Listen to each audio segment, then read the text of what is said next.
একত্রিত করো। এই জন্য নবীজির সূরত ছিল ৫টা। কয়টা? ৫টা। তাফসীরে রুহুল বায়ানের মধ্যে লিখছে ৩টা। কয়টা?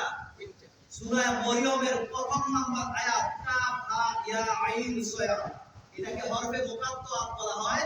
এই আয়াতের তাফসীর করতে গিয়া আল্লামা ইসমাঈল হাফি বুরুজি রাহমাতুল্লাহ আলাইহি তাফসীরে রুহুল বায়ানের মধ্যে লিখতেছে নবীজির সূরত হলো ৩টা, আমি গুনাহগার নবীজির সূরত পেয়েছি ৫টা। চিল্লায়ে বলুন সুবহানাল্লাহ। সুবহানাল্লাহ। এক নাম্বার সূরতে হাকিকি, দুই নাম্বার সূরতে মালাকি, তিন নাম্বার সূরতে কাওয়াকিব, সূরতে তাউস। কয়টা হলো? সূরতে হাকিকি। চিল্লায়ে বলুন সুবহানাল্লাহ। সুবহানাল্লাহ। দুনিয়াতে চলছে বাশারিয়াত সূরত। কিসের সূরত? বাশারিয়াত সূরত। বাশারিয়াতের মালাকি সূরত। আল্লাহর দরবারে যখন আরশে আজিমের মধ্যে যখন মুলাকাত হচ্ছে, জিবরাইল বলে ইয়া রাসূলুল্লাহ, আমি যখন সিদরাতুল মুনতাহা পার হলে, আমার বর্ডার পার হলে, আমি জিবরাইল নূরের পাখা। কিসের পাখা? নূরের পাখা। জিবরাইল কিসের তৈয়ার? নূরের তৈয়ার। এটা কোনো ইখতিলাফ আছে? যত আলেম আছে সমস্ত আলেমদের, সমস্ত মানুষের একমত ফেরেশতার নূরের তৈয়ার। আমার দয়াল নবী যদি মাটির তৈয়ার হইতো, তো যেই জায়গায় জিবরাইল যাইতে পারে না, ওই জায়গার মধ্যে নবী কেমনে গেল? প্রশ্ন আছে কিনা? জিবরাইল বলে ইয়া রাসূলুল্লাহ, ইয়া হাবিবাল্লাহ, আমি যদি এই সিদরাতুল মুনতাহার পরে বর্ডার গার্ড যদি পার হই, একটা কদম অগ্রসর হই, আমি জিবরাইল পুরে সারকার হয়ে যাব, বর্ষ হয়ে যাব। আল্লাহর নবী কিন্তু ওই ইশারায় নাই, এই মুহূর্তে রক্ত করছেন আল্লাহর নবী সরকারে মদিনা, ওই রক্তবে বসে আল্লাহ রাব্বুল আলামিনের দরবারে চলে গেলেন। সুবহানাল্লাহ। গেছেন কিনা? গেছেন। মাটির শরীর হলে যাওয়ার প্রশ্নই আসে না। জিবরাইল নূর, আল্লাহর হাবিব নূর, নূরের মধ্যে বেশ কম আছে। আল্লাহর নূর থেকে নূরে মুজাসসাম কদ জাআকুম মিনাল্লাহি নূর। এই নূরের তাফসীর করতে গিয়া তাফসীরে ইবনে আব্বাসের মধ্যে, যে তাফসীর ১৫০০ বছর আগের তাফসীর, আমি গুনাহগারকে আল্লাহ তৌফিক দিয়েছে, আমি গত মাসের ২৪ তারিখে তাফসীর ইবনে আব্বাস আমার কাছে আনছি, আমি কিনে আনছি, আমার দোকানে আছে। আলহামদুলিল্লাহ বলুন আলহামদুলিল্লাহ। আমি গরিবের সন্তান, আমি খেত কিনতে পারি নাই, কিন্তু কিতাবের জাহাজ কিনেছি। আল্লাহু আকবার। আল্লাহু আকবার। তাফসীর ইবনে আব্বাস মূল তাফসীর যেটা মিশর থেকে, আলহামদুলিল্লাহ কুরিয়ার সার্ভিসের মাধ্যমে মিশর থেকে ইবনে আব্বাস আমি এনেছি। তো ইবনে আব্বাসের মধ্যে আল্লাহ রাসূলের সাহাবী নবীজির চাচা ভাই আব্দুল ইবনে আব্বাস এই কদ জাআকুম মিনাল্লাহি নূরের মুরাদ লিখতেছেন হুয়ান নবী সাল্লাল্লাহু আলাইহি ওয়াসাল্লাম। জুড়ে বলুন সুবহানাল্লাহ। সুবহানাল্লাহ। নূরটা এই নূরটা হলো নূরে মুজাসসাম মদিনার কামলিওয়ালা। জুড়ে বলুন সুবহানাল্লাহ। সুবহানাল্লাহ। কিতাবুল মুবিন, এই মুবিনের তাফসীর করতে কিতাবুল মুবিন, এই কিতাবটা কি? এই কিতাবটা হলো কোরআনুল কারীম। সুবহানাল্লাহ। ১৫০০ বছর আগে আব্দুল্লাহ ইবনে আব্বাস কয় নূরে, তুমি কও মানি। আমি এজন্য দৃষ্টি আকর্ষণ করে বলি, যারা মানির ব্যবসা করেন, আলহামদুলিল্লাহ আল্লাহর রাস্তে মূল কিতাবগুলি পড়েন, ইবনে আব্বাস পড়েন, মেন কিতাব পড়েন, বাংলা অনুবাদ কিতাব ছেড়ে দেন, মেন কিতাব পড়েন, দেখেন যদি তারপরে না পান আমার কাছ থেকে নিয়ে পড়েন। আলহামদুলিল্লাহ। কথা বলতেছিলাম, আমার আল্লাহ রাব্বুল আলামিন বলেন হাবিব, আমার ৮০,০০০ আরবের মধ্যে, আরবে আরো জগতের মধ্যে না, শুধু দুনিয়ার জমিনের মধ্যে না, শুধু কবরের জগতে না, আমার ৮০,০০০ আলম, ৮০,০০০ আরবের মধ্যে আপনি মদিনার কামলিওয়ালাকে রহমত করে বানাইলাম। হুজুরে বলুন সুবহানাল্লাহ। সুবহানাল্লাহ। কিতাবের বলে ইয়া রাসূলুল্লাহ, ইয়া হাবিবাল্লাহ, এই জগতের পরে, এই পৃথিবীর পরে কোন জগৎ আছে কিনা? আমার নবী সরকার মদিনা বলেন এই জগতের পরে আরেকটা জগৎ আছে। সাহাবারা বলে ইয়া রাসূলুল্লাহ, ইয়া হাবিবাল্লাহ, এই জগৎটার নাম কি?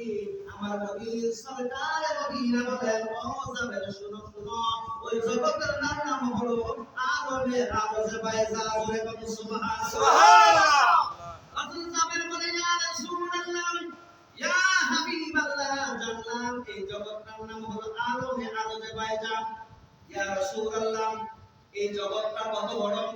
আমার নবী বলেন ও জাবের, এই পৃথিবীর সূর্যটা মাশরিক থেকে মাগরিব অর্থাৎ পূর্ব থেকে পশ্চিমে যাইতে লাগে 12 ঘন্টা। ও জাবের শুনো শুনো, আরো যে বাইজা যে জগৎটা রয়েছে, এই জগতের সূর্যটা পূর্ব থেকে মসজিদে যাইতে লাগে 40 দিন। সুবহানাল্লাহ। এরা তুমি চিন্তা করো কত বড়। জাবের বলে ইয়া রাসূলুল্লাহ ইয়া হাবিবাল্লাহ, বুঝতে পারলাম ইয়া রাসূলুল্লাহ ওই জগতের মধ্যে কোন মানুষ থাকেনি পায় না, কোন জিন থাকেনি পায় না, কোন পিপিলিকা থাকেনি পায় না। ওই জগতের মধ্যে কি থাকে? আমার নবী সরকার মদিনা বলেন ওই জগতের মধ্যে যে কি থাকে আল্লাহ এবং আল্লাহর রাসূল ভালো জানেন। সুবহানাল্লাহ। হযরত জাবের বলে ইয়া রাসূলুল্লাহ ইয়া হাবিবাল্লাহ, ওই জগতের মধ্যে ওই জগতের রবকে, ওই জগতের রহমতকে, ওই জগতের রহমতকে আপনাদের রহমত লিল আলামিন, ওই জগতের রহমতকে আমার নবী সরকার মদিনা বলেন ও জাবের তুমি কি কোরআন শরীফে পাও নাই? আমার আল্লাহ কি তোমাকে জানাই নাই? তুমি কি কোরআন শরীফে পাও নাই? আমার আল্লাহ তো বলেন মামা আরসালনাকা ইল্লা রাহমাতাল লিল আলামিন। শুধু আমি এই জগতের জন্য নয়, আরশে আজিমের জন্য নয়, আরমে আরজে পায়জা যে জগৎ রয়েছে আমি মদিনার কামলিওয়ালা আরমে আরজে পায়জার জন্য রহমত। সুবহানাল্লাহ। আমি জোরে বলুন না সুবহানাল্লাহ। সুবহানাল্লাহ। এই আরমে আরজে পায়জা যে জগৎ আছে ওই জগতের জন্য আমি রহমত। তো যারা এই নবীকে নিয়ে বিজ্ঞানী করে সমালোচনা করে, নবী 40 বছর পরে নবুয়ত হইছে, ইয়ার আগে নবী জানতেনই না, ও আলেম সমাজ তুমি নিজে পড়ো নাই? কওমি অঙ্গনের বড় বড় আলেম যারা সবাই একমত, নবীজি আউয়ালেও ছিলেন, আখেরও আছেন, জাকেরও আছেন, থাকবেন। সুবহানাল্লাহ। কওমি অঙ্গনের বড় বড় আলেমরা ফেসবুকে বা সাক্ষাৎকারে বলতেছে যে না এই কথাটা বলার ভুল, স্বীকার করতে হবে। নবী আদম আলাইহিস সালামের আগে নবী ছিলেন। জোরে বলুন সুবহানাল্লাহ।